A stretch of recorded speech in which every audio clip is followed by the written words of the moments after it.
Hello, everyone. My name is Bruno, and I lead the AI team at Exclaimer, and I will be talking about how we built our internal customer data platform with Databricks. This is not a work on my own. Of course, I have my team. We are the artificial intelligence team at Exclaimer.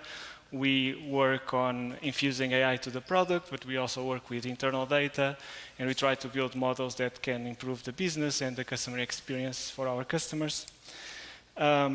Exclaimer provides email signature management software, and for those who don't know, I get this question a lot of times. An email signature is the little thing that appears in the bottom of your emails, usually with the contact details of the sender, the brand of the company. It can have some marketing content, legal disclaimers, and sometimes also widgets with surveys or appointment apps and things like that. And Exclaimer allows you to manage those email signatures centrally, so you don't have to ask your employees to put the signatures manually.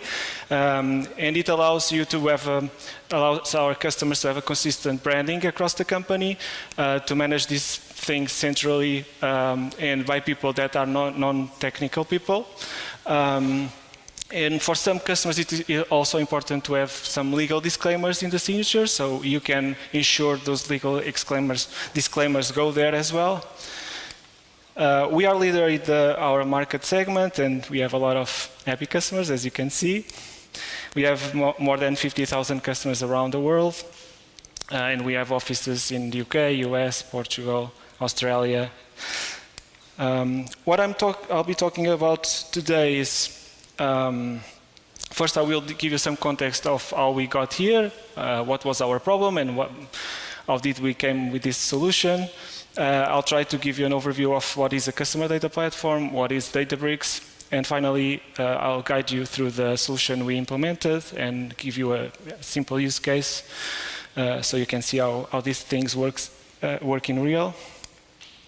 So what was our problem? I guess our problem is the problem of many companies, which is companies have customer data, but it's usually managed in silos, it's scattered around a lot of systems and managed by different teams.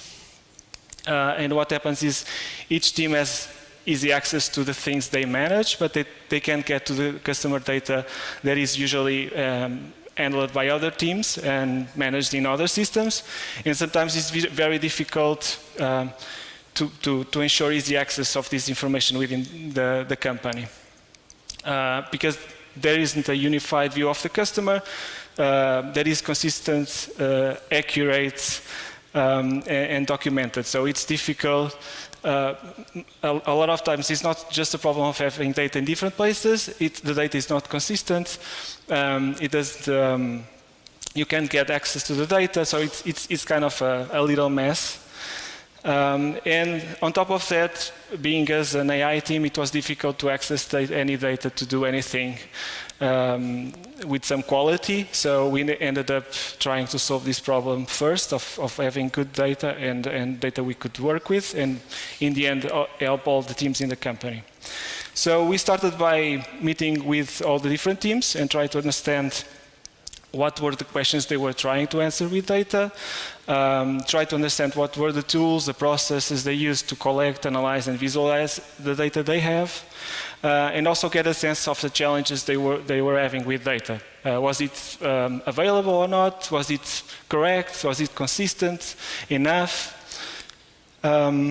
We also tried to understand what would be the data architecture that would allow us to solve the problems of the teams, and select the technology infrastructure that could support this architecture and could meet our requirements in terms of privacy, security, scalability, and so on. So the solution we came up with is, we probably need something like a customer data platform, but we wanted to build it in-house to our requirements, as I mentioned before, and given the use we would give to the data, it made more sense to build something in-house, but we could easily use any tool in the market. There are a lot of providers for customer data platforms. Almost any marketing automation leader in the market as a customer data platform, and then you have others like Segment, Treasure Data, Salesforce, you name it. We decided that Databricks would provide the infrastructure we need to implement our internal data platform because it gives us, it makes things easier for us. We could build this on our own, but we are a small team, and by using Databricks, it's easier to deploy, to manage, to control everything we want. So we ended up working with Databricks. So we defined a strategy, an implementation plan with priorities, what were the areas that we want to tackle first, and so on. And we started working on this. So first, what is a customer data platform? So I did what everyone does these days, and I asked ChatGPT. Let's see if this is correct. So a customer data platform is a software system that enables business to collect, integrate, and manage customer data from various sources in a centralized location. And it's pretty much this. So as I mentioned, customer data is scattered across different systems. If you imagine the journey of a customer with a company, it has several phases. It starts with a discovery phase where the customer tries to know more about you, your products, what are you offering. Then comes a consideration phase when they try to decide if your product really solves their problem. Then they decide to purchase, they become customers. Then we have the retention phase where we try to keep them happy and satisfied with our product. And if everything goes well, and we hope so, you end up having happy customers that will advocate about your product and will say good things about you. During these different steps, the customer interacts with you through different systems, right? So if he's on your website, trying to get more information, he's probably using some intercom tool, or when he decides to buy it, information goes to Salesforce and NetSuite, the billing system. Your product is probably on a cloud infrastructure, so if you want to get information about how the product is used, you have to get information from there. And if it opens a support ticket, it's probably in Zendesk. On top of that, you have different teams in the company that are focused on serving the customer at different phases, right? Not strictly like this, but most of the times the marketing and the sales on an initial phase, product engineering and operations on a more towards the end. And they see a different perspective of the user, right? So they deal with different data about the user, each one of these teams and each one of these systems. And what's data? So you can have attributes, the simple things like demographics, country, industry, whatever makes sense, depending on if you are a B2B or a B2C. You can have dynamic attributes, which are attributes that you calculate based on existing attributes. Like you can have an health score, or a churn risk, or just activity score on the product, anything you want to compute about the customer. You need identities, because if you have the data about the same customer in different systems, this data will have different identifiers on each system. So you need to do some identity matching and store the identities in each system. You may have dimensions like orders, products they have subscribed, whatever makes sense for the business. And another important thing is events. So you can model almost everything that happens with your customer as an event, right? Because you can imagine that if he places an order, that can be modeled as an event. If he does a login in the product, that's an event. If he raises a support ticket, that can be an event too. And if you model all these as events, you end up having a timeline of everything that has happened to your customer over the period of time. And that is very interesting for not only for triggering specific actions when something happens, but also to analyze the journey of the customers with you, to identify patterns, to act when it's needed, and things like that. The platform itself, so it basically goes to all these different systems, and if you go to this customer data platforms products, they have connectors to hundreds of tools. You can have CRM data, billing, product support, whatever it makes sense. And then, so they collect this information, which is in various formats, in shapes and different levels of quality. And they try to do some data integration and unification. So they bring everything to the same database. They create a unified profile of the customer. And they also allow you to clean the data, remove duplicates, I don't know, correct any things that might be wrong, merge different data. Sometimes you have the same data in different places and you just want a piece of that data from one place and a piece of the same data from another place, and it helps you do that. It also gives you some tools to deal with legal requirements and data governance and security and privacy. It allows you to process data in real time. As I was saying, you can receive these events in real time, and usually you can act in real time as well. And it allows you to segment your customer base by the attributes they have, and allowing you to create audiences that you can use to do marketing campaigns or A/B testing or whatever you want to do with them. On top of this, the use cases are typically have this 360 degree of the customer, analyze the customer journey, as I said, identifying those patterns that can be interesting, do some omni-channel marketing, and with this information it's also easier to do personalization and targeted marketing, because you know your customers much better, so you can offer solutions that are more targeted for each one. Databricks. Again, ChatGPT. Databricks is a unified analytics platform that combines data engineering, data science, and machine learning capabilities. And yes, it is a platform. It is basically grounded on two main open source projects. Actually, the team that built Databricks were the creators of Spark. So most of it is based on open source, but they offer an ecosystem on top of that and make using all those different technologies much easier. The main technology they use is Spark. So Spark is a computing layer. It allows you to process the data. And the other one is the Delta Lake, which is the storage layer where you store the data. And it's good storage for big data projects and things like that. On top of that, you get managed services. So it runs on top of the most common cloud infrastructures. You can run it on Azure, AWS, and Google Cloud. That means that you don't have to deal directly with the infrastructure. So if you need a cluster to run your workflow, it will spin up the cluster for you. You don't have to take care of that. So it simplifies a lot the process. It gives you the Unity catalog, which is a layer on top of the Delta Lake that controls how data is accessed, who can access it. So you basically can define permissions and security and privacy across all the things you have in Databricks, from tables to machine learning models and whatever you can imagine.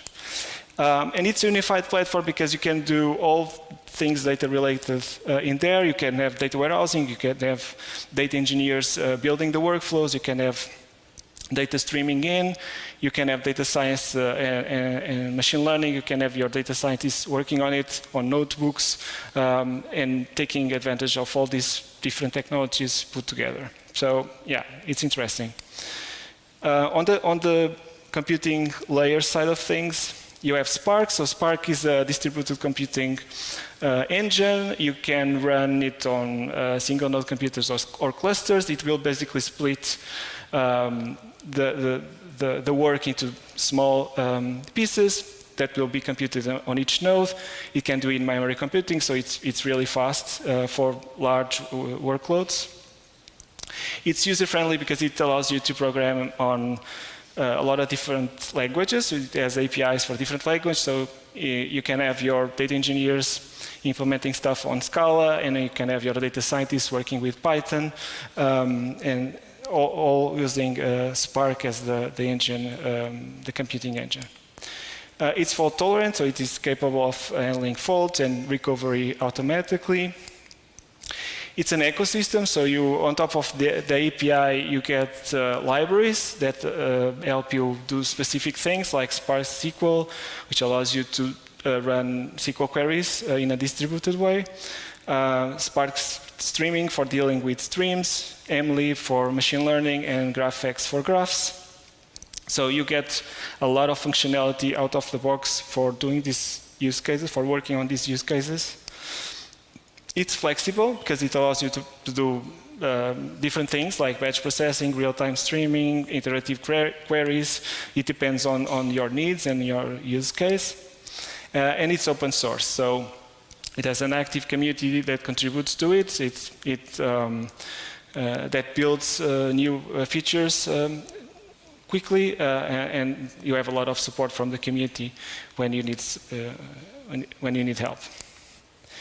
On the storage layer, with Delta Lake. So Delta Lake is basically, so it stores data in files, so it's good for big data. They have their own file format, but on top of that, they offer you a lot of things that you usually get from databases, like AC transactions. So you have atomicity, consistency, isolation, and durability.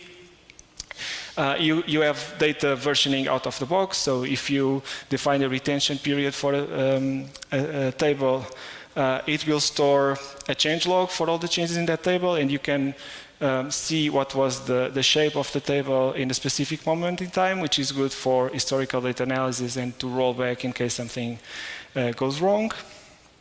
It integrates very well with Apache Spark and the Apache Spark ecosystem.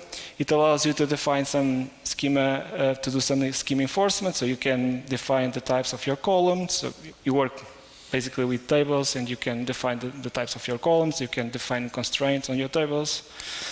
As I said, it works with files, but its system is very optimized for query performance, so you can run queries really fast on this system. And again, it's open source, just like Spark, so you get all the good things from the open source community. So our solution. This is probably not the only way to do this. It is a way that worked for us. But yeah, I thought it was interesting to show you how we came up with this, because of course Databricks gives all you these technologies and ecosystem, but in the end it's up to you to define how exactly you want to process things, organize your workflows, your data. And I think what I will give you now is the approach we followed to do this, to organize the data, to organize the way we would compute the data, and give you just a little use case where you can see all these things work together towards the final goal. So we wanted to collect data in batches, mostly from databases and APIs, and also in streaming. We wanted, of course, to bring this data to Databricks. And within Databricks, we are using the medallion architecture, which is basically an idea where you ingest data in very raw format, which is the bronze layer. You don't care much about the structure. You just ingest data, and you make sure it won't break just because the format of the data changed in the source. You just ingest it. Then you work the data, and you refine it into a silver layer where you have more structure. Usually you have more structure. And you also refine it even more to a gold layer where you can have features and aggregates, and you basically prepare the data to be consumed by other actors or other systems. And in the end, we wanted to do basically analytics and AI, and eventually send some aggregated data to other systems. You can do, although these things are out of Databricks, you can do, of course, some of these things in Databricks. So it's kind of a mix. Within Databricks, the computing layer is organized around workflows. So when you want to process data from a source to a target, you usually create a workflow. There's other ways of doing this, but this is the most used. And I'm talking about processes that will run without human intervention, okay? Because if you are working with data in a more, like a data scientist, for instance, that is exploring the data, you can use notebooks. It's probably much easier. But that's not suited for things that you want to run in production with specific restrictions, and that will run, for instance, if you are getting data from a system every day at midnight, that's the kind of things that will go to a workflow. Within workflows, you have tasks, so you can have different tasks. You can create task dependencies, so the task will run on the order you define. And then you can define a group, a set of things around the workflow. You can say what is the type of cluster that it will use to run. Let's hope it stays this way. Okay, so workflows. On the implementation side, we are engineers mostly, so we decided we wanted to follow a typical development process of engineering. So we wanted to build these workflows in Python, although you can build them in notebooks. We could choose another language, but we chose Python because it was a language that made sense for us because we had more experience and we already had stuff in Python in the company. So we didn't want to use the Databricks interface because it's not that great for development. You can only build notebooks there. It's interesting for data scientists because it's easy to explore data and visualize data and things like that, but it's not great for engineers building workflows because you don't have the good things you have on EDEs. So we wanted to use PyCharm. We use PySpark, which is the API library for Python, for Spark. But although we have most of the code in Python, the Spark code, we also use notebook runners. So we run our tasks from notebooks because it's easier to access some Databricks utilities from notebooks. So we just use the notebooks to trigger the process on our code, which works pretty well. So we use CI/CD, so we have code versioning, all the things you know. We use Git on Azure DevOps because we work on a Microsoft stack. We do PRs, we do code reviews. We try to use trunk-based development most of the time. We have pipelines, so every time we start a PR, we have a pipeline that runs the code and runs tests on a development instance of Databricks. And when we want to release code to Databricks, we use another pipeline where we create a tag and it will update the code in Databricks. So Databricks basically clones your repos, so it has access to the code. And when you define the workflow, you say what notebooks you want to run on that workflow from that repo. And what we do when we want a new version, we just do a pull in Databricks to the tag we want, to the new tag, and we'll start running the new code there. We use Databricks CLI for talking to Databricks from these pipeline scripts, and we use Nutter to run the tests on Databricks, which is a library that allows us to do that. On the infrastructure side of things, we have everything on Terraform. So all the Azure resources, Databricks, configuration, workflows, permissions, everything is controlled by Terraform. We don't do anything on the UI. So we can keep things secure and we can ensure that no one is messing up our production instance. Although we might have access to some things like the ability to recover the workflows manually if they fail or things like that, but we don't change the configuration or we don't change the data by ourselves on Databricks. We define some conventions because, again, you can basically create your workflows and the way you want, but we want to keep things a little bit organized. So we created 3 types of tasks: collectors, processors, and dispatchers. So collectors are small tasks that are just responsible for getting data in. Then we have processors to process data within Databricks, and we have dispatchers for sending the data out. We have naming conventions, so every workflow has an area name, which can be usually a system where the data is coming from, like Salesforce, for instance, or a team, marketing, product, whatever. And then the job name, and all the tasks also have a convention. They start with the type of the task they are, collector, processor, whatever, and then we have the task name. Documentation. This is very important, at least for us, because we suffered a lot when we were using the data that was available, and nobody knew what it meant, or what it was, or why it was there. So we decided from the beginning that we would document everything we are doing. So every data point that we have in Databricks have documentation. So we use Confluence, and we have a documentation page for each workflow, which says basically the properties of that workflow. So what is the cluster that it runs to, what is the region that it runs, whatever makes sense.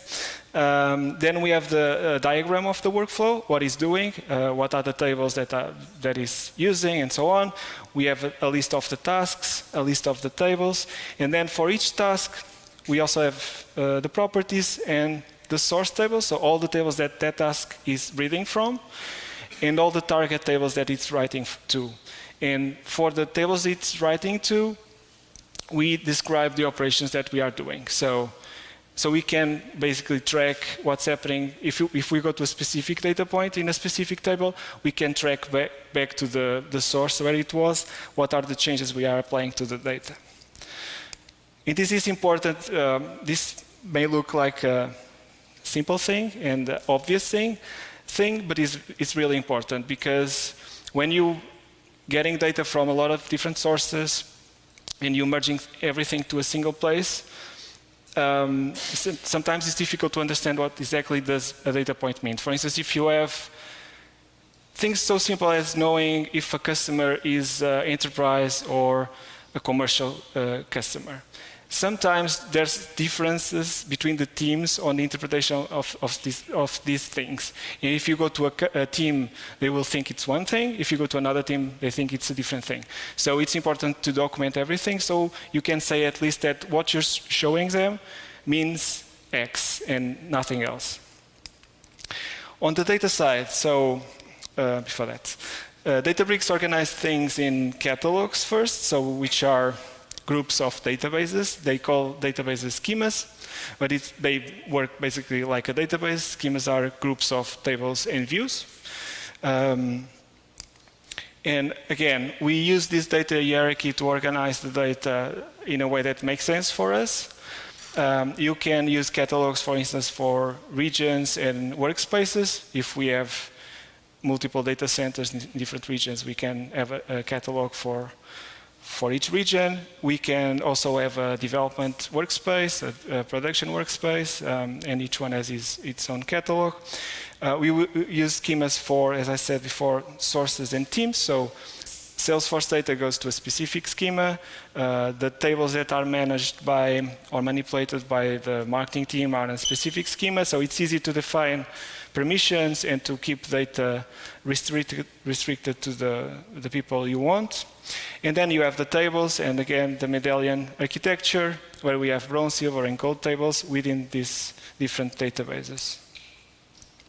For schema evolution, we didn't find any tool that would allow us to do the schema migrations the way we want. Not sure if there is one for Databricks.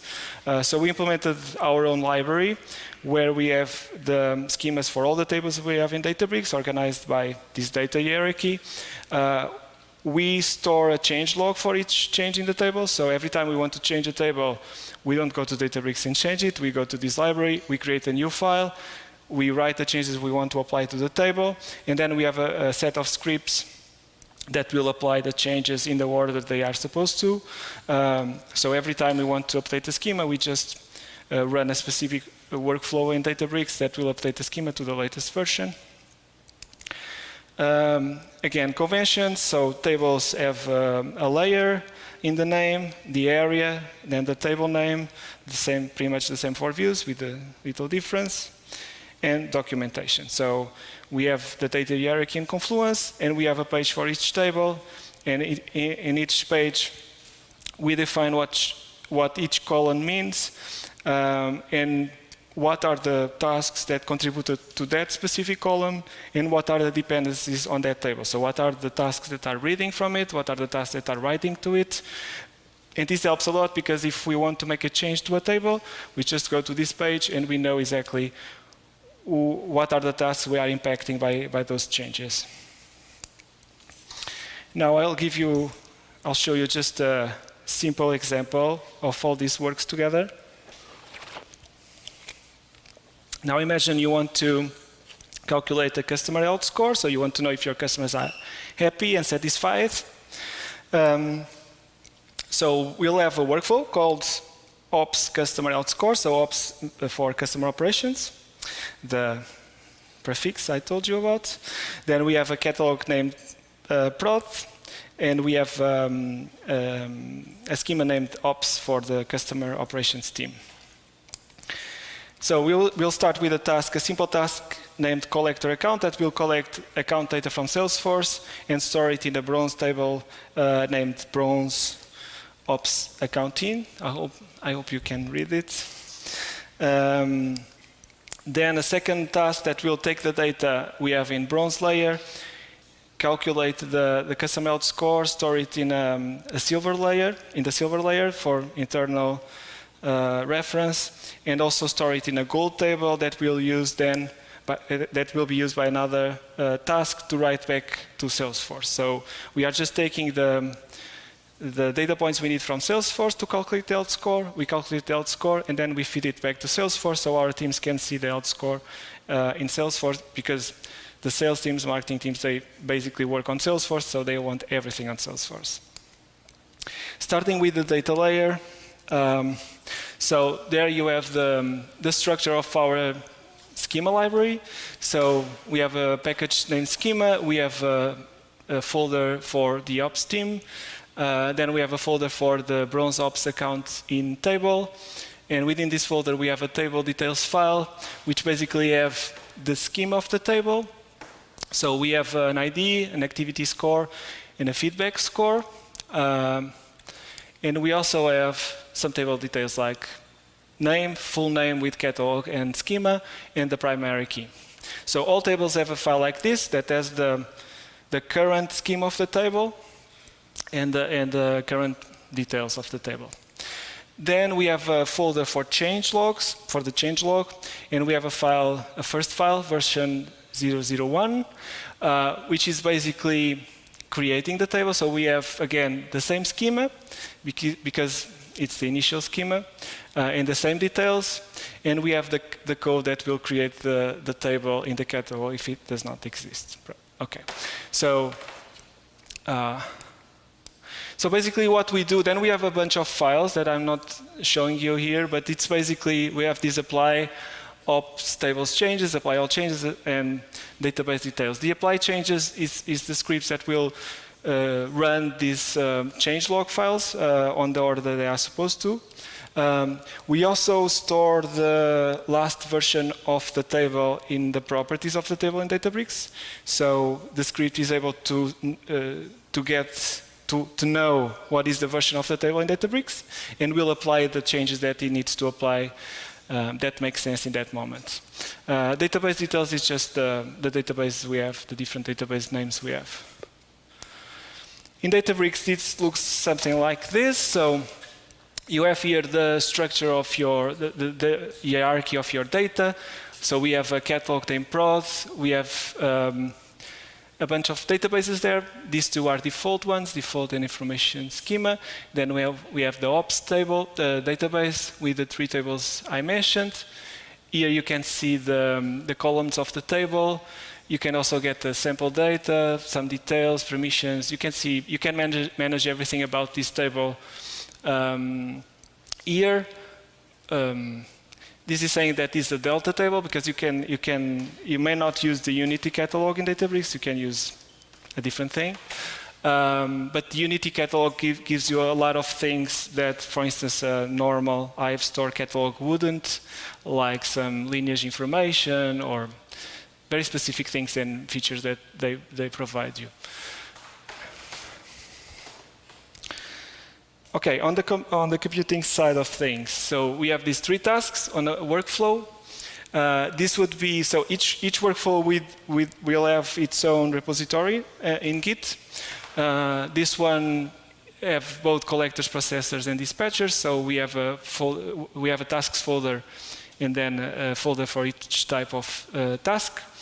We have the collector account task, which basically starts by, so it receives all the connection parameters, which we call secrets, directly from the runner that I will show next. So all these things that are sensitive, like passwords and connection strings and things like that, are stored in a key vault that you connect to Databricks, and then Databricks gives you an API where you can access them very easily, which is easier to access from a notebook. So we get them from the notebook, and we pass them to the task through the constructor. We create a Salesforce client using an open source library. We create the Spark session. So this is the session that will allow us to use Spark within this task. And then we have a process method that starts by creating the queries to Salesforce. So Salesforce allows you to write queries in SOQL, which is something similar to SQL. So you can basically do a select on one of their objects, which is account. Then we execute the query, and we get the response is paginated, so we get the first page. We create a data object, and then we create a data frame from that data object, and we create the data frame. So data frame is basically a representation of the data. So it contains both the data and the schema of the data, and it's used by Spark to do the computations it has to do behind the scenes. So we are using the schema of the table that we got from our schema library.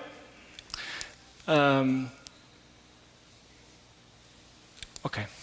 Then if we are not done, we iterate through the pages. We get again more results. We add those results to the data frame, the final data frame. In the end, we get a link to the table we want to write to. So we execute this part SQL function. We tell what is the table name, which in this case is coming from the notebook as well. And why is that? We could get this name from the library, the schema library, but we get it from the notebook because sometimes we need to run this manually to do some tests, and we want to write the data to a different table, so it's just easier to have the table name coming from the notebook. And then we perform a write operation on the format delta for the delta lake mode overwrite, so we'll be writing over anything that is in the table already, and we save it to the table we just created here. So you can use different writing modes. You could use, for instance, append. It will add the date on the table. And yeah, it's simple. It's not that complicated. You just get the data from Salesforce, you write to a table. The runner, it's a notebook, so you have some of these comments are used by Databricks for the notebook format. So we get the scope. This is an environment variable where we store the information of the key vault. And then we get all the secrets from the key vault. And we create a collector account with the parameters I mentioned. And we basically process the data. So, and we can schedule this task to run every day at 1 a.m. and it will trigger Databricks will trigger the task and will execute this. Then we have the processor. The processor starts by creating the session, the Spark session, And we are also using user-defined function. So whenever you want to make your own processing within a Spark session, so when you want to take advantage of the Spark engine to process your own stuff, you need to create user-defined functions, which is pretty much a normal function with some restrictions. We created one that will receive the data from the table and will calculate the score. And it's defined in a different file. Here I'm just getting the reference to it. Then we have the process method. We reference the bronze table again.